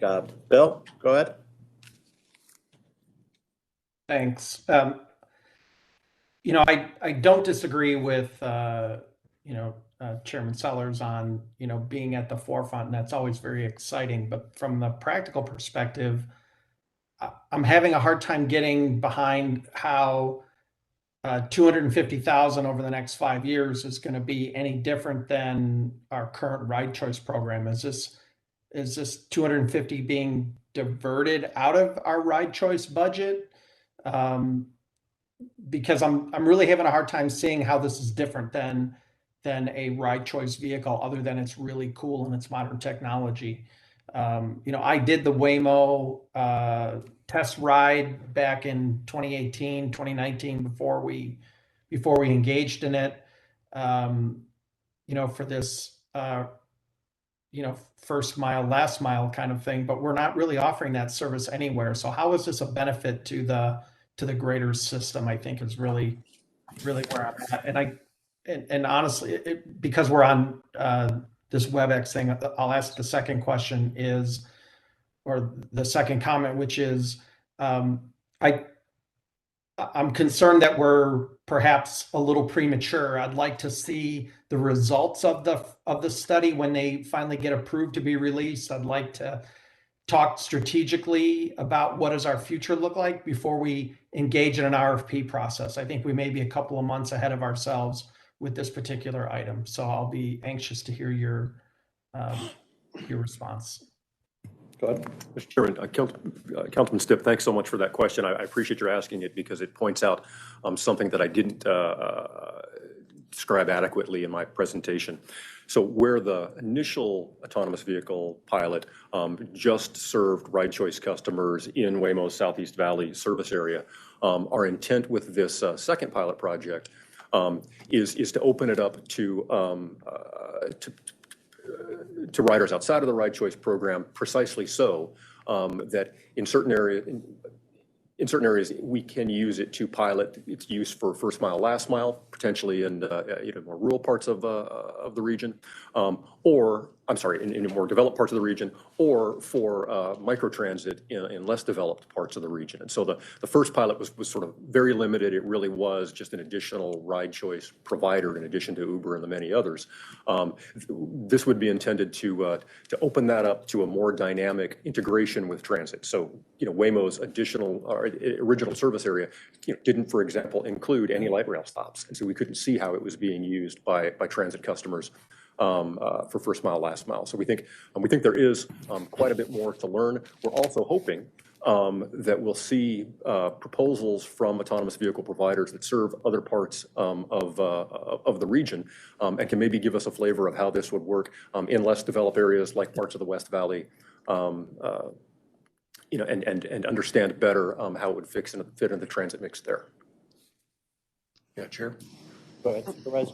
Right, Yeah. I'm sorry, just one quick, and then Councilmember Tomachoff. Thomas, After that. perfect. Yeah, and I don't disagree that $50,000 a year is not really very substantial. But my understanding is this gives us the framework for IGAs that would allow us to be ready for federal dollars. And there could be a lot of that if we in fact do get a federal infrastructure plan passed.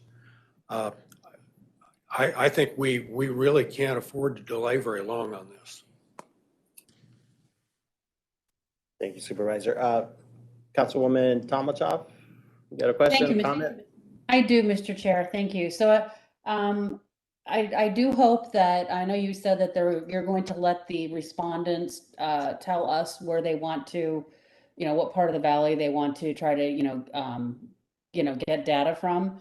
Hopefully that includes, obviously Waymo is located in Chandler. I had the opportunity also to take the ride with Waymo, and it's fascinating. And I agree with Mr. Chairman Sellers that that's, we need to be on board with where the technology is taking us. But I guess what I'm trying to understand is, are we looking at, because you're saying you just said you're looking at expanding this beyond ride share, and I think that might be the part that's getting confusing for us, is that, are we going to be looking at this as basically another mode of transportation that the agency is going to offer? Is that kind of, that's what's being explored here? If you're going to go off of where, because what does it fall under? If it's not ride share, then it's something else, then is that what this is, a kind of an exploratory mission to see, is this another mode of transportation that we're going to be looking at offering? That's my question. Thank you. Yeah, I think it's right choice, right? Or you said right choice or right? Mr. Chairman, Councilman Tomachoff, it is in fact would be a new mode of transit, as Councilman Stipp pointed out. With only $50,000 a year to spend, you wouldn't be serving scads of people, but we don't think we have to serve scads of people to understand how people respond to this as a mode and how it could complement our other modes over the course of several years. So again, the first pilot was ride choice only. This would not be. This would be for more general customers. And then who those customers were would really be dependent on the proposals that we got from the autonomous vehicle companies, sort of the areas that they were able to serve. And then we would work to identify, who within those areas would participate in the use of this mode and the data that we would gather from them.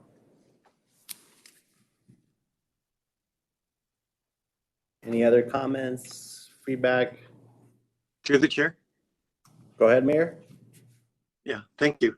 I echo Supervisor Sellers as well, regardless of where this is served. And I hope it would certainly go to a much wider and out into the West Valley with the new contract. I think part of what we have put in the half-cent sales tax was innovation and technology, and there might be some dollars that could serve this, although certainly there's not enough to go very far on that regard either. But I think we poised ourselves as a state in the Valley to be innovative, and particularly with transportation. And this is an area with a small price tag that I think could serve us well, particularly as Supervisor Sellers mentioned, to secure and garner other dollars from other agencies and funds as well. So I'm certainly in support of anything that we do with transportation and technology. Perfect.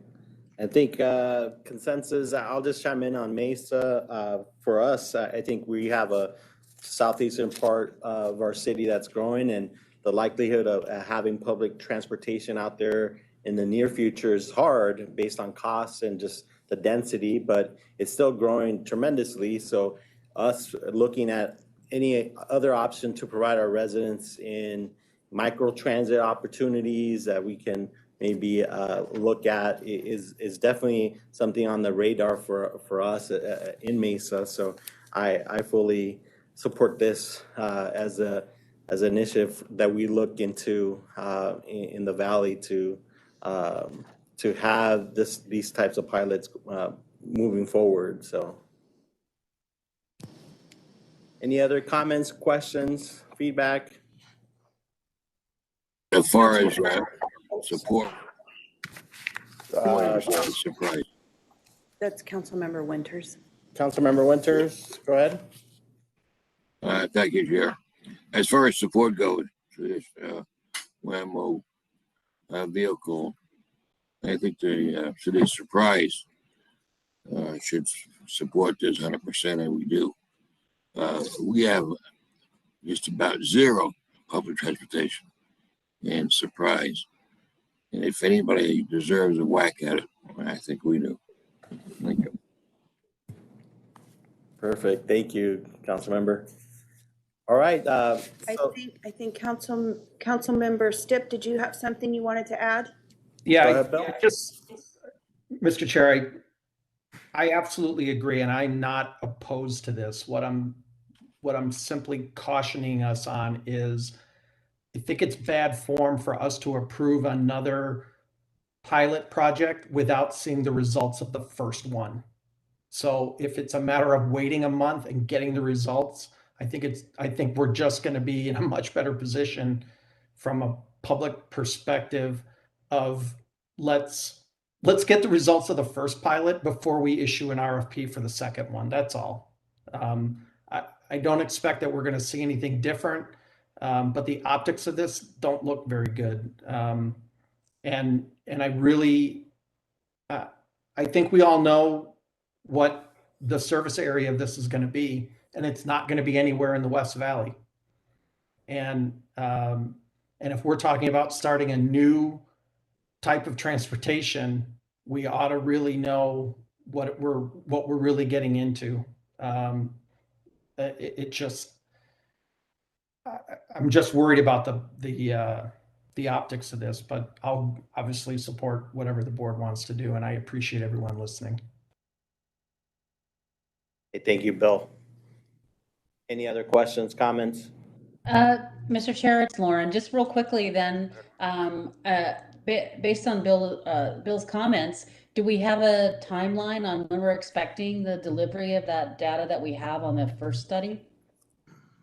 I think Mr. Hillier mentioned any day now. I think the FTA did not want us to share, but Jim, any other info that you have on that? No, Mr. Thurman, that's correct. We expect FTA to publish any day now. We will then immediately forward links to the committee member or board members.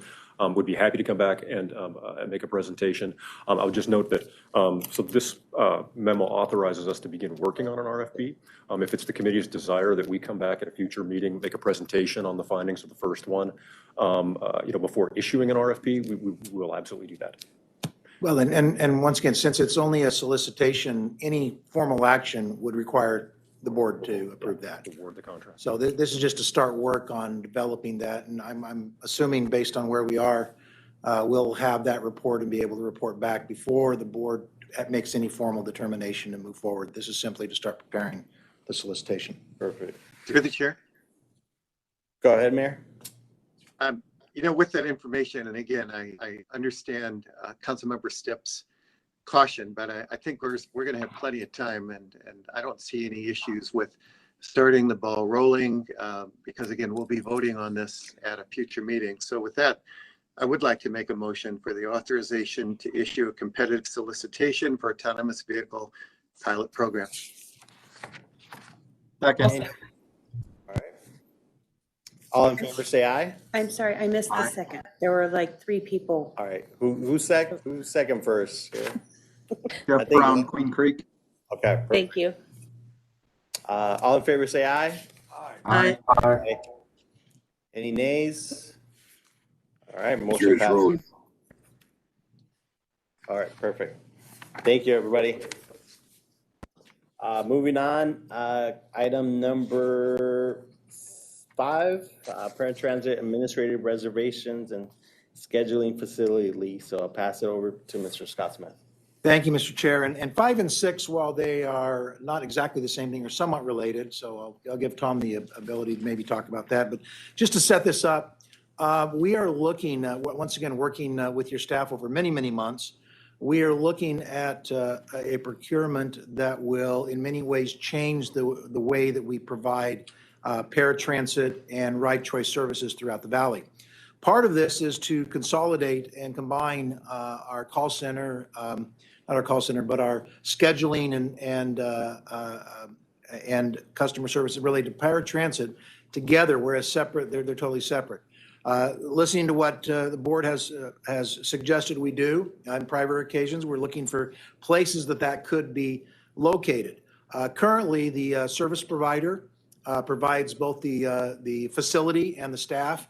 And we believe, based on our experience, and I think we've gone through that with you, especially in the West Valley, we would prefer, if we can, to control that facility. But we also saw an opportunity that comes because we have existing space whose lease runs through December 31st, 2025, like all of our real estate leases through the end of Prop 400 funding. And that's where our call center is situated. We looked at ways that we could perhaps combine, since both of them involve calls, the functions of our existing customer service call center with the new scheduling center for paratransit and reservations. And we found that by making some changes, that we could actually cohabitate these facilities, take advantage of existing real estate costs, more importantly, take advantage of existing equipment, which is thousands and thousands of dollars, telephonic system and computer system, other things, as opposed to paying for those fresh. That does involve, though, one item, and that is that there is space adjacent to our existing call center. The existing call center is not large enough to handle both houses. We need a little bit more space, and there happens to be existing office space next to our existing call center that is available right now. What we're presenting to you is a proposal to lease that 1,600 square feet, which is the additional space needed, recognizing that is in addition or in advance of when we will actually inhabit that space. But as Tom will explain to you, in looking at the costs of having that space a few months early, those costs are much, much less than the potential savings that we would have by being able to cross-utilize space and take advantage of existing equipment. So I'm going to turn. That's the question in front of you right now. And so the risk is we take the space now, or if we wait, that space could be gone. And if that space is gone, we don't have enough space in the existing center to be able to take advantage of that. That's why we're presenting to you now. It's a little unusual, but we believe the risks are worth it considering the substantial savings we can reap if we're able to co-utilize this space. So I'm going to turn it over to Tom, and he can fill in the gaps or correct what I've just said in anything, but I wanted to set the stage for you as to why this is on your agenda right now. Thank you, Scott. Mr. Chair, members, I want to thank you for the opportunity to give you an update on the whole procurement process and kind of walk into the update that Scott just gave here. Next slide, please. Primary purpose of this update is to communicate the development process and design of our service delivery model and procurement status for the resolicitation of both the Ride Choice and ADA Paratransit program. Next slide. Between September 8th and December 10th of 2020, we hosted 5 brainstorming sessions or focus groups with RTAG and ATS partner members that assisted in setting the stage for the development of the scope of work. The information from those meetings set our direction in the development of the service delivery model and the development of the RFPs that are being finalized right now. Next slide. Before I talk about the specific items, I did want to share a list of the jurisdictions and individuals that participated in these 5 meetings and extend a huge thank you to each person and jurisdiction for the time they spent with us. Being new to the Valley myself and new to the job, the information they shared on things that worked well, things that didn't work well, and other services throughout the Valley helped me in my learning process and helped actually develop how we're going to move forward with a model that I truly believe will help the region for years to come.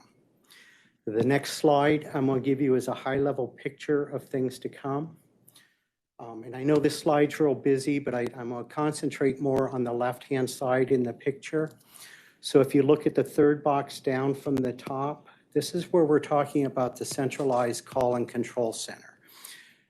This RFP that's going to go out right now will procure the services for the management of the Ride Choice program and the management of the ADA paratransit program all in one area. Now, the positive piece about this is right now, it's two separate contracts for both programs. They seem to compete against each other. And we can't, a person calls for our paratransit trip, we don't have the tools in place to say, you know, Ride Choice may be more effective for you for taking this trip. So moving this into a centralized program for both programs is not only going to help improve the customer's experience, but it's also going to help control budgets as we go forward as to which service is going to be on. High level, back one more real quick. This is just kind of, to clarify some things as responsibilities. Valley Metro will be contracting directly with the call center. And there's also a service provider that operates the dedicated vehicles that Valley Metro provides. We'll also be contracting directly with that operator. As far as the centralized system or the broker, they will be responsible for contracting with all of the Ride Choice providers. And we're hoping to qualify some of those providers for overflow paratransit trips so that we're offering the same quality of service no matter which program the person chooses to use. Next slide. As we went through the brainstorming sessions, we came to consensus on a lot of items. And I always like to say consensus is not necessarily 100% vote agreement, but everybody came up with items that we said we can live with. Some of those items is the fact of looking at the control of software. Right now, our ADA paratransit provider owns the software. American Logistics, who is our broker for Ride Choice, not only owns the software, but it's proprietary software, and Valley Metro staff that monitors the contract do not have access to any of the data in that. We get reports from them, but to verify is very difficult. That and the fact that the Ride Choice broker is actually housed out of state right now, it's making the whole program very difficult to manage. We're in the process of transitioning the ADA paratransit software from TransDev, and Valley Metro will have control. So by the time this new model is put in place, we should have software that operates both programs. We had a strong consensus that we needed to really separate the functions between the call center and vehicle operations. Right now, under the ADA program, it's a turnkey operation. The provider actually takes the most lucrative trips, provides them themselves, which private companies are in the business to make money. But what's happening is they send the longer, more expensive trips to taxi, which increases the cost not only for Valley Metro, for each jurisdiction. So by separating the functions between the call center and the vehicle operations, we figure we can get that under control and help control budgets for all jurisdictions. Final discussion I want to hit that we had a lot discussions on was facility control. Does Valley Metro want to lease or own the facilities, or do we have the contractors bring them in? We also used a TCRP study on paratransit models that was released in 2018 that talked about the benefits of agencies providing facilities and equipment, which actually leads to 4 different areas that was a benefit. One of the areas is as the RFP goes out to bid, it can increase the competition. Smaller, especially disadvantaged businesses that can provide the actual work don't always have the the financial ability to rent a facility, buy the equipment, so they just don't bid on the contract. So by the agencies providing facilities, it helps increase the competition. Another area is it does help decrease the cost. If anything, private entities always put an administrative overhead cost on leases, and us providing the facilities will immediately eliminate that. Next slide. So after we finished the brainstorming, we reached out to all of the jurisdictions to seek volunteers to work on the actual scope of work and develop the projects. We chose it was probably best to separate and do two separate RFPs, one for the call center and one for the operations and maintenance service provider. The actual committee members that volunteered, we had 7, and we looked really heavily at the experience of the 7. And for the actual combined call and control center or the broker at this point, both Glendale and Peoria had both Kevin and Kathy have experience or actually operating a system that does those like functions right now. Christine McMurdy from Goodyear has many years of experience operating a large call center.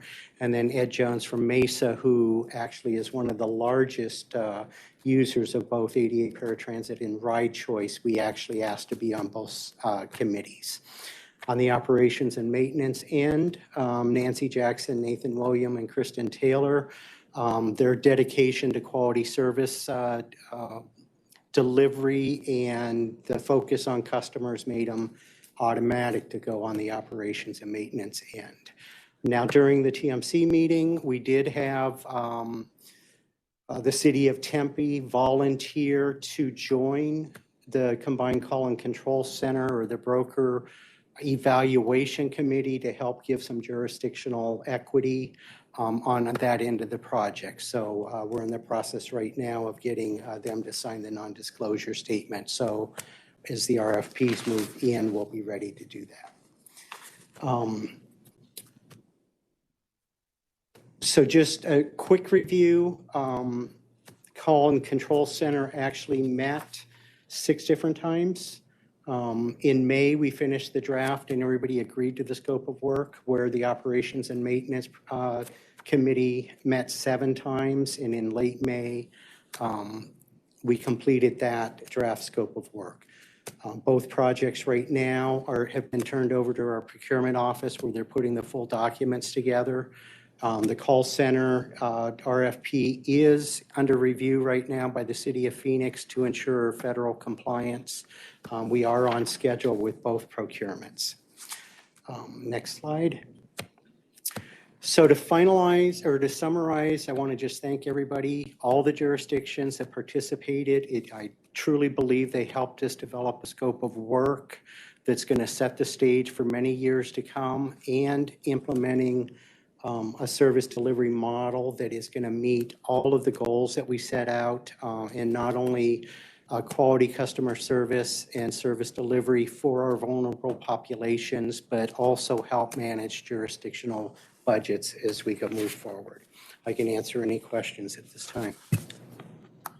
All right, thank you for the presentation. Any members have any questions or comments?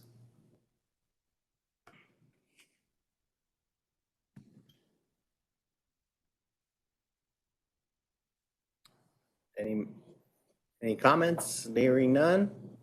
I'll just say, thank you for the committee members and everybody involved in this process for this work. I know I've chimed in on especially ride choice as we're learning in the city of Mesa this program and how the benefits of this type of program, the addition of it, and when we move the lines as far as the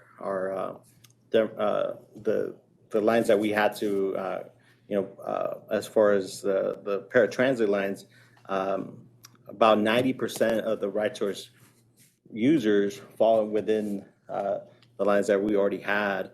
And so that is, for us, the flexibility that it adds to our residents in using Right Choice as an option. That's what we've learned over the last year since providing, in addition to our paratransit service. It's just the feedback that we're receiving from our residents that they greatly appreciate that additional option, right? I think we use it as an option for our folks.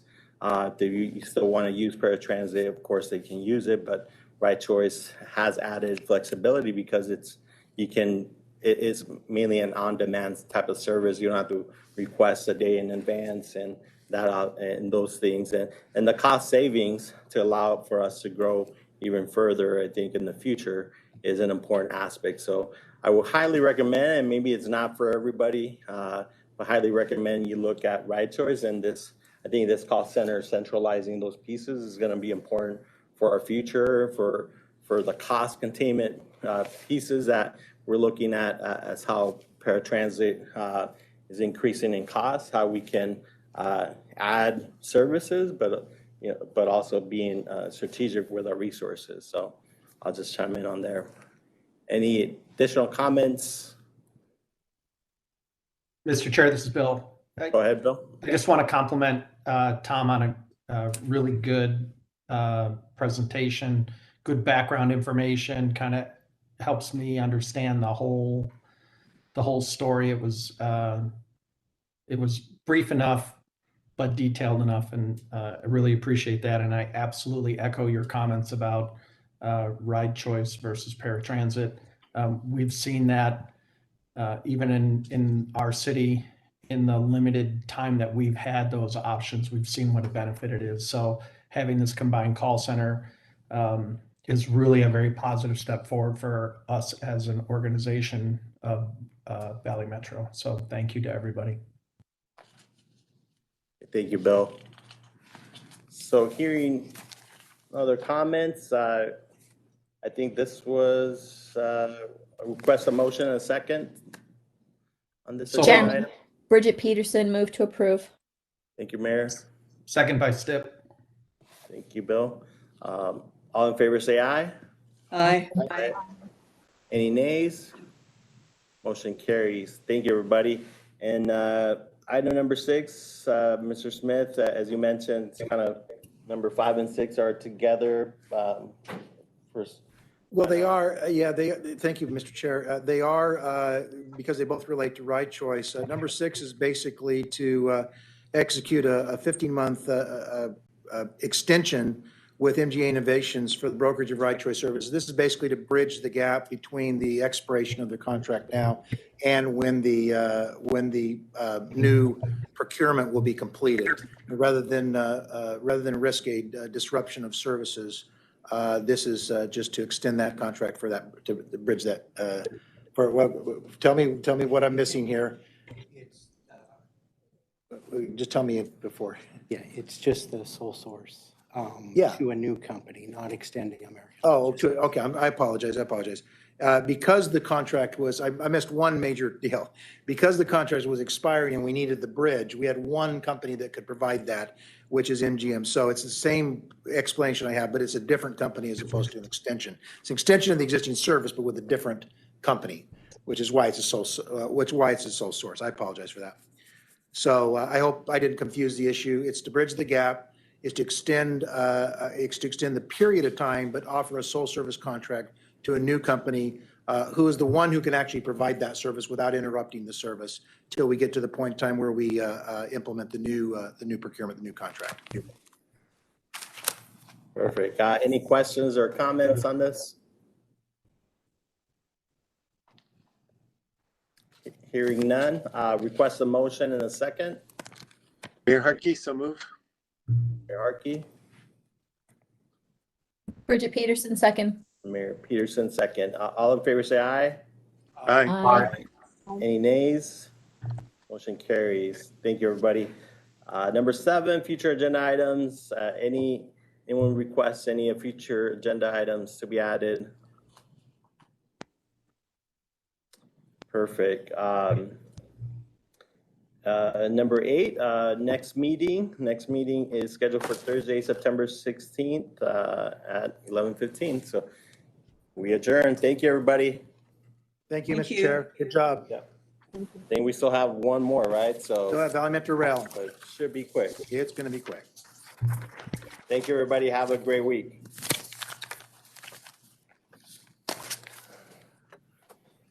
We'll get started and when everybody. Whenever you're ready. All right. People couldn't wait to log off here, so. All right. Welcome to the Valley Metro Rail meeting. First item, public comment. We do have a blue card here, Mr. Blue Crowley. Or is it green card here? I'll call it teal. That one's card. teal and I'm blue. All right, perfect. Thank you, Blue. There were 83 people that died last summer from heat exposure. And I look at the quarterly report and I see how Ms. Ruiz is so proud of the amount of violations to the code of conduct that it shows. And I look at that code of conduct and see things in there like you can't have a radio on. So, you know, one of those violations, they put that into their numbers. But what I look at is that there's a drinking fountain at every single one of our light rail stations. And you know that all of our units are air conditioned. But we try to make sure that everyone knows that you don't stop at a rail station unless you got somewhere to go and you can't be there. And I don't know how many have so far died this year, but I would appreciate it that next summer, that one of the things that Valley Metro does is let people know, hey, there's a drinking fountain at every one of them so that if you need to hydrate, that's where to go. And also that if you need to get in some air conditioning, that if you have that ticket for the light rail, you can just ride. And that way we wouldn't have quite as many deaths as we do have. I'd also like you all to start doing some future planning, since you are the rail one, to make sure all 28 communities that within the region that do have heavy rail in them start using it as a form of transit. The connectivity is there. What's it going to take to get it done? Now, I understand that one of the railroads says, well, we'll work with you on it if you give us another line. Now, what we need to do is put a second line in so that you have traffic going both ways and that it belongs to us and that we have a commitment to the different multimodal methods of transit. When I heard you talking about the Waymo stuff at the last meeting, it says, well, we're going to offer this to all these companies and they're going to tell us, well, that where they want to do it. Well, that's what happened this last time. It wasn't multimodal. It got within a half a mile of the rail, but wasn't there. And the first thing that you guys put it on the test was, we're going to have our employees using this as a way of transportation. As I stated, if you're living in the East Valley and you use that Waymo, did it get you to the rail to get you to work? No, it did not. So when you do put that RFP out, please make it multimodal, and that one of the places that they will be addressing is between themselves and the rail. Thank you, Lou. Next items are the consent agenda, part of the consent agenda, it's present for action. Any the members have any questions or comments on any item on the consent agenda? Hearing none, request a motion and a second. So move. All right, Mayor. Second from Robin. Perfect. All in favor say aye. Aye. Aye. Any nays? Hearing none, motion passes. And I think number 3, future agenda items. Anyone have any future agenda items they would like to include? Mayor Gallego? I actually have a question about this for Mike Manow. As a board member of Rail, do I have the ability to place items on the agenda?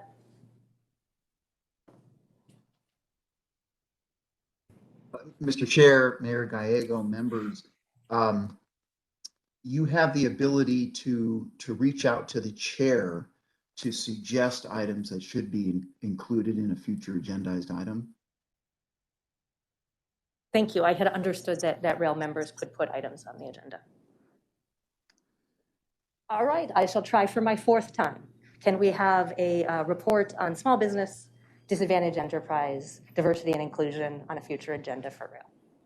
Perfect. Request to add that. Who do requests or Yes, I will make that note again. Earlier this week, I did send out an email to the Valley Metro Rail members with information regarding that request. So if that was not sufficient or you haven't seen that yet, I'd happy to be resend, but we can No, I have it right here. I requested an agenda item. Okay, thank you. Perfect. Thank you, Mayor.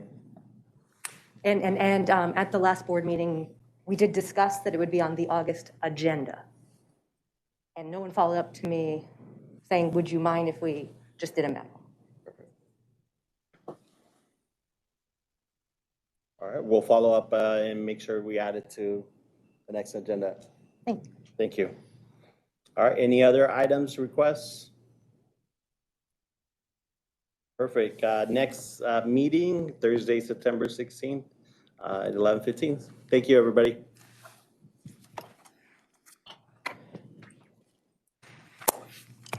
Chair. Yes. Go ahead, Rob. I think she just said thank you. Oh, okay.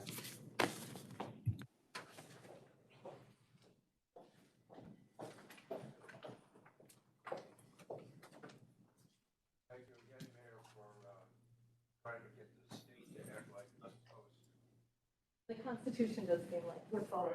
And I love when she comes on the TV yesterday going, I love using the stick.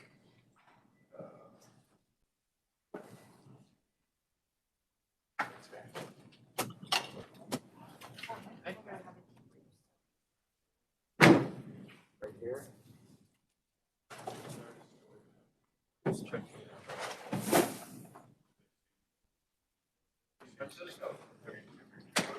Mayor.